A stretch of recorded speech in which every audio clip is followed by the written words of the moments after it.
So we have Jhansi, who is a multifaceted personality. She is an anchor, very appreciated anchor, as well as most sought after anchor, in fact, and she has done lots of shows and all that.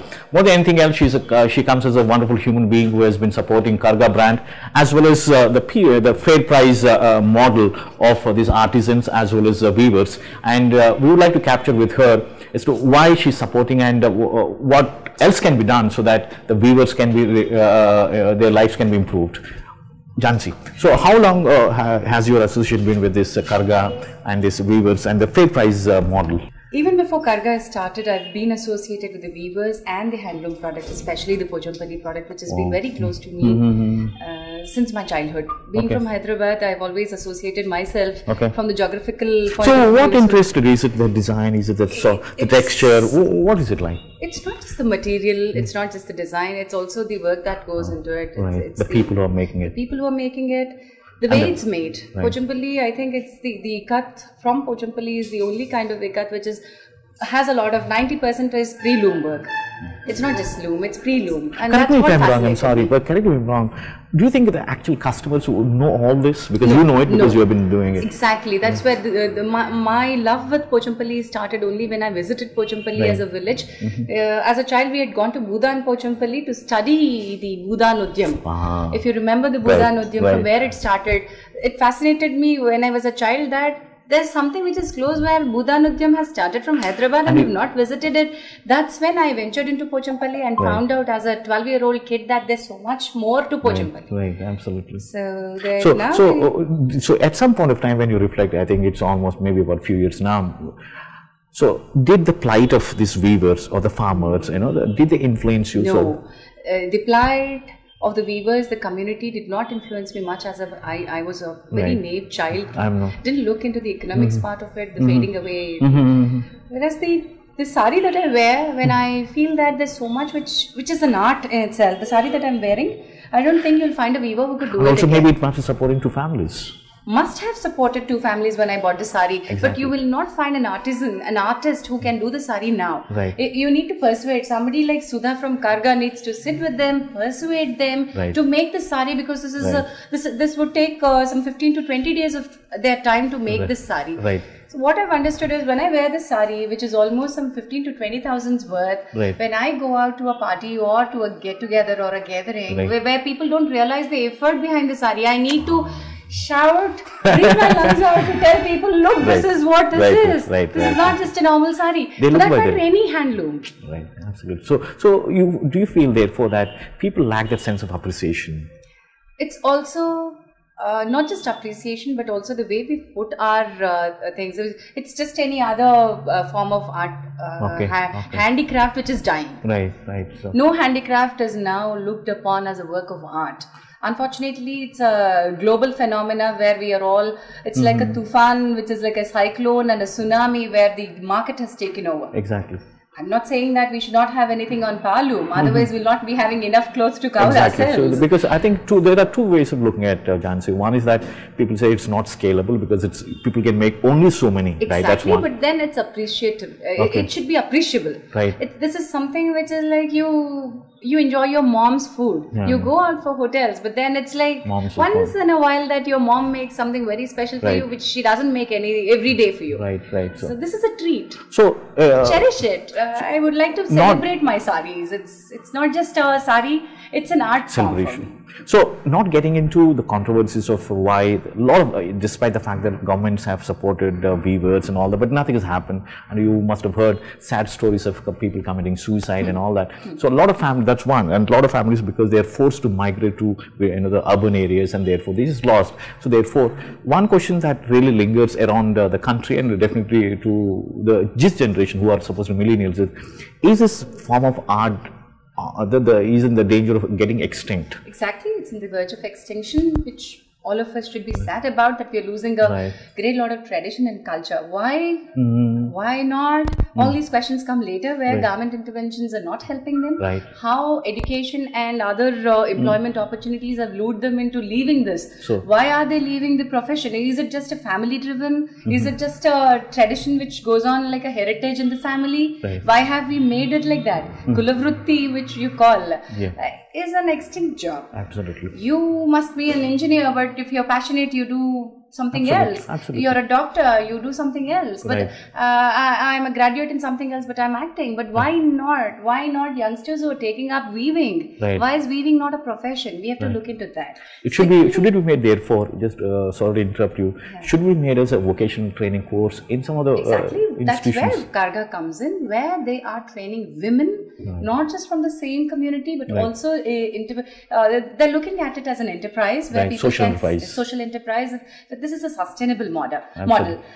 If you have looked at the Ikat weaves from Andhra Pradesh and Telangana region earlier, they were just of same colors, same designs, and people got slightly lazy in the sense. I'm not. It's not a derogatory term that I'm trying to say. It's not paying off as their effort should have been. So they've stuck to a few designs which are very simple, basic, and the same colors.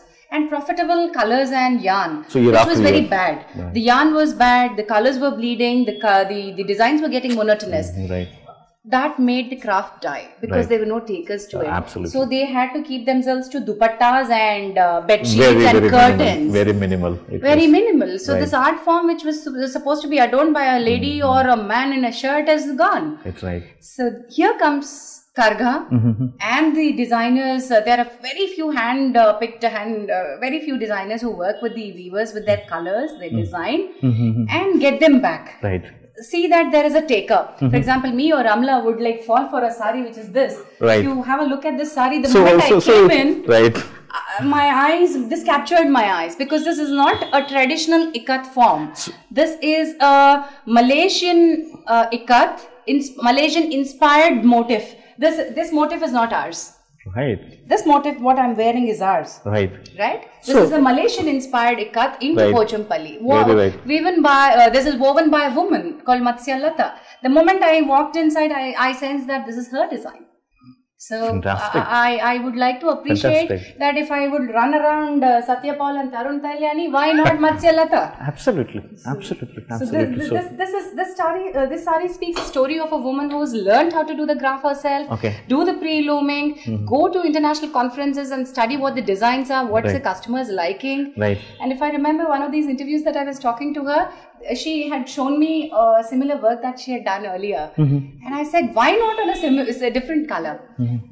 Why don't you do a sari for me? I don't know if that inspired or she's done the sari for a different reason, but today I think the sari is taken shape. So therefore, again, coming back to the, what we are talking about, sense of appreciation. So you as a consumer, I would say a very responsible consumer, because just by buying, you could have bought anything else, but then I could have this sari. If I would have, I could have spent a bomb on a designer sari where I could get 3 or 4 of such saris. Whereas I appreciate buying this sari, and this sari that I'm wearing is a very dressy sari for me. Or a Pochampally would be my on-stage sari. I never leave the country without a Pochampally sari. I've made sure that I wear a Pochampally if I'm leaving the country on the stage. Just to see people, it comes to them as a shock. It's a signature. You should understand this when I say that. When they expect anchors and actors to be in those glitzy, glamorous designer label dresses, I come across as a very, very subtle and wearing this. So people ask me, how come, what are you wearing? They look at me. That's how I captured their attention. So therefore, I catch them at the wrong time. But I think the issue is that, so I think it's a blessing in disguise that do you think therefore you have become a socially responsible ambassador for this kind of work? I call myself an undeclared ambassador for Pochampally. That's what I call myself, and I love to be associated with. So apart from Pochampally, I think somebody like very unassuming people like Matsya Lata, no one knows exactly where she is from, and no one. I would like to, see them there on a pedestal where everyone's celebrating their saris. Absolutely. Very underrated, if I'm right. what underrated is the most underrated word. If there's anything else to describe their plight. Right. So the stories that we try to give them out, my shows or your show or anything that you write, I think this is the platform. That we would like to take it to global. I mean, that's the Times of India as a whole, and ET Cases that I represent is a part of it. Now, let's come back to one last thing, and that's about what else do you think, maybe 3 most important things that can be done so that, one is that this form of art is the life of that form of art is really extended for generation to come, because generation might come where they wouldn't have heard, they might be seeing Pochampally maybe in just a museum kind of, that's one. Second thing is, how do you scale up this kind of business? Of course, you have somebody like Sudha Rani or Hema who is really putting things together, because it's very difficult to get things. You would expect, that's what I'm trying to tell you, a dying art form. This is an art form which will never die. Let's come to that question. Sure. This will never die. This will be there. Nothing like it. I don't see Pochampally in a museum as long as somebody like me and my next generations are going to come. Fair enough. It will be there in some other form. Right. The beads that I'm wearing today would look like wooden bras or whatever, but this is pure earth from the color of the earth. Who would have expected a woman like Hema coming and thinking of something, scaling up? The question that you've asked. Right. Terracotta would have been her hobby.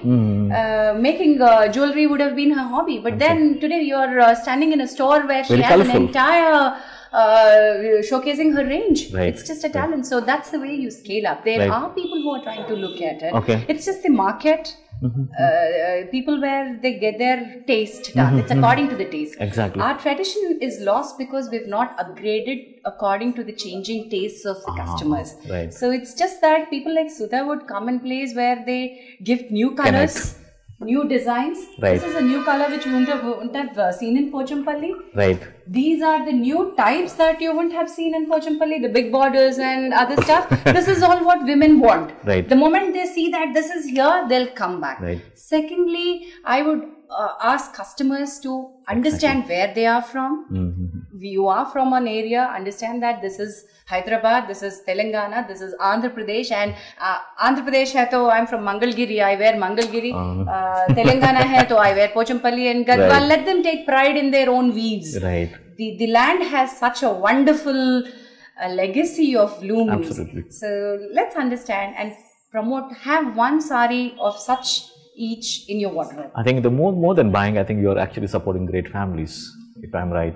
I don't want people to get into that. Otherwise, they'll get into emotional this data mode and main hu aap. No, but I think, if you go by meritocracy, it's not that because somebody is just buying off the shelf. But I think they're all wonderful design. I mean, somebody like you who actually entertain, thousands of people. If you're doing it, if you're supporting, why not somebody else? Let them all support. I've taken up one cause where I wear handloom every week. Once a week is dedicated to handloom, any kind of handloom.